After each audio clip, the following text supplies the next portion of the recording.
Governor గారిని మా party delegation మా పెద్ద అందరం కలిసి కలవడం జరిగింది. ముఖ్యంగా ఇవాళ అధికారంలో ఉన్న కూటమి ప్రభుత్వం చంద్రబాబు నాయుడు నాయకత్వంలో వారు చేస్తున్న అగాత్యాలు కానీ వారు చేస్తున్న చట్ట వ్యతిరేకమైన చట్టాన్ని చేతిలో తీసుకుని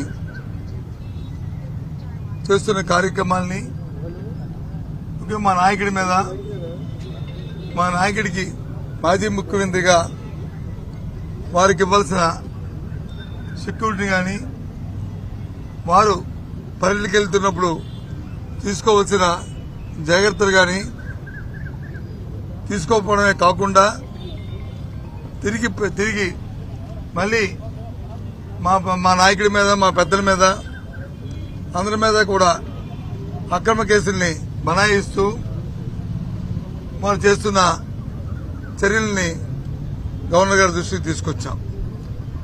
ఇది అప్రజాస్వామ్యం. ఇలాంటి చర్యలు ఎప్పుడు కూడా రాజకీయాలు ఎప్పుడు చూడలేదు.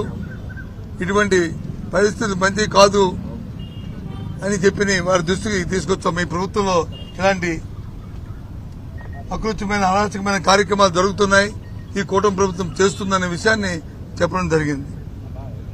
మనం చూసాం, మన జరిగిన సత్యనపల్లిలో జరిగిన ఇన్సిడెంట్ మనం చూసాం. సాక్షాత్తు ప్రభుత్వం తరఫున శాంతి భద్రతను పర్యవేక్షించే జిల్లా సూపరింటెండెంట్ వచ్చి మొదటి రోజు వచ్చి ఇది జగన్మోహన్ రెడ్డి గారి తాలూకు కాన్వాయ్ల మాజీ ముఖ్యమంత్రి గారి కాన్వాయ్లను వెహికల్ కాదు పక్కన ఇంకో వెహికల్ వచ్చి వారిని గుద్దింది, దానివల్ల అది ఇంజ్యూర్ అయింది అని తర్వాత వారి నుంచి తీసుకెళ్లి అంబులెన్స్ లో హాస్పిటల్లో ఆ పోలీసులే జాయిన్ చేయడం జరిగింది. ఆ తర్వాత ఎస్పీ కూడా స్టేట్మెంట్ కూడా ఇచ్చాడు. కానీ తదుపరి 2-3 రోజులు పోయిన తర్వాత ఏదైతే ప్రభుత్వం తాలూకు ఒత్తిడితో అక్రమంగా అది కాదు, ఇది జగన్మోహన్ రెడ్డి గారు పయనిస్తున్న కారు నుంచి జరిగింది. మరి దాంతోపాటు కారులో ఉన్న వాళ్ళు కూడా ఎక్కడ చరిత్రలో ఎప్పుడూ లేని విధంగా ఎప్పుడు జరగని విధంగా మరి వారు చేసి వారి మీద కేసు పెట్టడమే కాకుండా వారి తాలూకు పయనిస్తున్న కారును కూడా సీజ్ చేసి తీసుకెళ్లడం మనందరం కూడా చూశాం. మీ ద్వారా రాష్ట్ర ప్రధానికానికి అందరినీ కూడా కోరుతున్నాను, చూడమని చెప్తున్నాను. ఈ ప్రభుత్వం తాలూకు అకృత్యాలు చేస్తున్న అరాచకమైన కార్యక్రమాల్ని ఏదో విధంగా భయం పెట్టాలి, భయభ్రాంతులు చేయాలి, నాయకుల మీద వచ్చి కేసులు పెట్టాలి అని ఆలోచన చేస్తున్నారు. అరచేతితో వచ్చి సూర్యుని అడ్డుకుంటే సూర్యస్ మాగదు. జగన్మోహన్ రెడ్డి గారు ప్రజాదరణ నాయకుడు, ఆయనకి ఇవ్వాల్సిన సెక్యూరిటీ ఇవ్వాలి. ఆయనకు వస్తున్నప్పుడు ప్రభుత్వం దగ్గర ఇంటెలిజెన్స్ లేదా? ప్రభుత్వం దగ్గర వచ్చి ఆ సమాచారం లేదా? ఇది చేతకాని ప్రభుత్వమా? లేకపోతే సమాచారం తెలుసుకోలేని అంత దత్తమ్మ ప్రభుత్వం ఈ ప్రభుత్వం? ఎందుకు ఆయన తగ్గ ఏర్పాటును చేయలేదు? అది మీ బాధ్యత కాదా? మీ బాధ్యత లేదా అని అడుగుతున్నాం. తిరిగి పైపెచ్చు మీకు మానవత్వం లేదు అంటే ఏ ఒక్కరైనా సరే ఏ చిన్న ఇన్సిడెంట్ జరిగినా అయ్యో ఏదో జరిగిందని మనం వెళ్తున్నప్పుడు ఆపి చేస్తాం.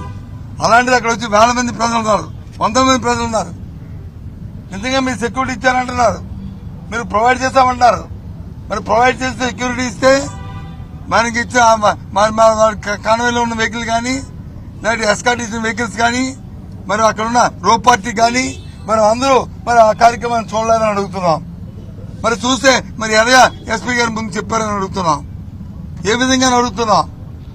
ప్రభుత్వం ఆలోచించాలి, ప్రజలు ఆలోచించాలని కోరుతున్నాం. ఈ ప్రభుత్వం తాలూకా దుర్మార్గమైన ఆలోచనని ఈ ఆలోచన చేస్తున్నాం. ఆ విషయాన్నే ఇవాళ గవర్నర్ గారి దృష్టికి తీసుకొచ్చాం. కాబట్టి ఈ ప్రభుత్వం చేస్తున్న ఇలాంటివి కార్యక్రమాల్ని ఇవాళ ఏదో చేస్తే ఇది ఆగిపోతుందని కాదు. ఇవాళ ప్రభుత్వం డైవర్షన్ పాలిటిక్స్ వెళ్తుంది.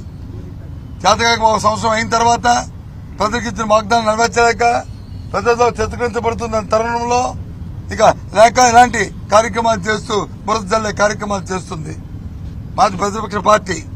ప్రజల తరఫున మేము గొంతెత్తి అడగవలసిన బాధ్యత మాకుంది. ఆ ప్రకారమే ఇవాళ ఈ తెలుగుదేశం పార్టీని, కూటమి ప్రభుత్వాన్ని, ముఖ్యంగా చంద్రబాబు నాయుడిని ఏదైతే ప్రజలకు వాగ్దానాలు ఇచ్చి చేశారో, ఎన్ని ఇలాంటి అక్రమ కేసులు పెట్టినా, ఏం చేసినా అవన్నీ నెరవేర్చే వరకు మెడలోంచైనా సరే ప్రజలకు కార్యక్రమాలు చేసే కార్యక్రమాన్ని మేము చేస్తాం. అది మా బాధ్యత. ఆ కార్యక్రమాలు చేస్తాం.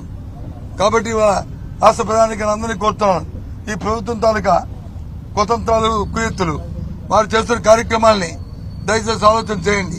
ఇటువంటి నీచమైన, ఇటువంటి దుర్మార్గమైన పరిపాలన ఎప్పుడు కూడా ఈ రాష్ట్ర చరిత్రలో స్వాతంత్రం చూడలే. ఆలోచన చేయమని పెద్దల్ని, మేధావుల్ని అందరినీ కోరుతున్నాం. మా పార్టీ ప్రతిపక్ష పార్టీగా మా బాధ్యత మేము ఎప్పుడు నిర్వర్తిస్తామనే విషయాన్ని మీ ద్వారా తెలియజేస్తున్నాం. శాంతి భద్రతలకు విఘాతం కలిగిస్తే తొక్కిపెట్టి నారతీస్తాం, లేకపోతే మక్కలు ఇరగదీస్తాం అంటూ కూడా డిప్యూటీ సీఎం పవన్ కళ్యాణ్ మాట్లాడుతున్నారు. సరే, ఎవరు మాట్లాడే డిప్యూటీ సీఎం పవన్ కళ్యాణ్ మాట్లాడి దాని ఎవరితో ఏం చేస్తారని నారతీస్తారా? ఎవరు నారతీస్తారు? ఎవరు మక్కలేదు? ఏమనుకుంటున్నారు? ఇది ప్రజాస్వామ్యం. ఈ ప్రజాస్వామ్యంలో ఎవరు మొక్కలు ఎవరు తెలియకుండా ప్రజలు అందరి తాలూకా మొక్కలు తీస్తారు, నారతీస్తారు ప్రజలు. ఈ ప్రజాస్వామ్యంలో నుంచి హక్కు లేదు. నీ బాధ్యత కాదు. ఒక మాజీ ముఖ్యమంత్రి వెళ్తున్నప్పుడు అవ్వలేదు, మీరు ఎలా గొంతెత్తలేదు? అంతకుముందు చంద్రబాబు నాయుడు గారు ఆయన ప్రతిపక్ష నాయకుడు ఉన్నప్పుడు ఏమని చెప్పాడు? మీ ప్రభుత్వం బాధ్యత కాదా? ప్రభుత్వం తాలూకా ఇది కాదా? ప్రభుత్వం చేస్తున్న కార్యక్రమం చేయరా? ఎందుకు చేయరని అడిగారు లేదా? మరి ఇవాళ ఏమైందా గుణం? ఏమైందా బుద్ధి? ఏమైందా తాలూకా ఆలోచన? ఏమయ్యా మాటలు ఇవాళ ఏమైనా అడుగుతున్నా? ఏంటమ్మా? ఒక ఎమ్మెల్యేకి ఇవ్వాల్సినటువంటి భద్రతని మేము ఇస్తున్నాం అంటూ హోంమంత్రి పదే చెప్తున్న సరే, పనికి మాలిన మాటలు ఇదే మాట్లాడుతున్నాను. అండర్లైన్. పనికి మాలిన మాటలు ఇవి. బాధ్యత లేని మాటలు, బాధ్యతారాయమైన మాటలు. ఆయన ఒక ఎమ్మెల్యే కాదు, ఈ రాష్ట్రానికి మాజీ ముఖ్యమంత్రి. అది గుర్తుంచుకోవాలి. ఎమ్మెల్యే కాదు, మాజీ ముఖ్యమంత్రి. ఇవాళ నేను వచ్చి ఎమ్మెల్సీనే కాదు, ఒక అపోజిషన్ లీడర్ కౌన్సిల్లో ఇవాళ. అది గుర్తుంచుకోవాలి. అంతేగాని మానేసి ఆయన ఎమ్మెల్సీ, ఒక ఎమ్మెల్యే అంటే ఏంటి మాటలు? అంటే ఎంత బాధ్యతారహితంగా ఉంది, ఎంత బాధ్యత లేకుండా మాట్లాడుతున్నారు అనేది ప్రజలు గుర్తిస్తున్నారు. మరి బాధ్యత ఒక ఎమ్మెల్యే అంటే మరి అంతకుముందు కూడా చంద్రబాబు నాయుడు వెళ్ళినప్పుడు వచ్చి ప్రభుత్వానికి ఎందుకు లేదు హక్కు? మీరు ఎందుకు ఇది చూడలేదు? మాజీ ముఖ్యమంత్రి తెలియదా? మీకు జడ్పీఎస్ ఉన్నారని తెలియదా అని ఎందుకు అడిగారు? ప్రభుత్వానికి కొన్ని నిబంధనలు ఉంటాయి. చట్ట ప్రకారం ఎవరైనా సరే ప్రజాస్వామ్యంలో చట్టాన్ని గౌరవించాలి, చట్ట ప్రకారం నడవాలి, చట్టాన్ని బాధుకుంటే దానికి అనుగుణంగా వెళ్ళాలి, ప్రజాస్వామ్యాన్ని పరిరక్షించుకోవాలి. మా బాధ్యత మేము అదే చేస్తాం. మేము ఎక్కడ చట్టాన్ని డివైడ్ అవ్వం. మా బాధ్యత మేము నెరవేరుస్తాం. ప్రతిపక్ష పార్టీగా మా బాధ్యత నెరవేర్చుకుంటూ మరి అధికార పార్టీని పదే ప్రశ్నిస్తాం. వాళ్ళు నారతీయడం ఏంటి, వాళ్ళు మొక్కలు తీయడం ఏంటి, ఏంటనుకుంటున్నారు? ఇది తెలియక చిన్నతనంగా మాట్లాడుతుంది, తెలుగు తక్కువ మాట్లాడి అది ఇతరులు చేసుకోవాలి.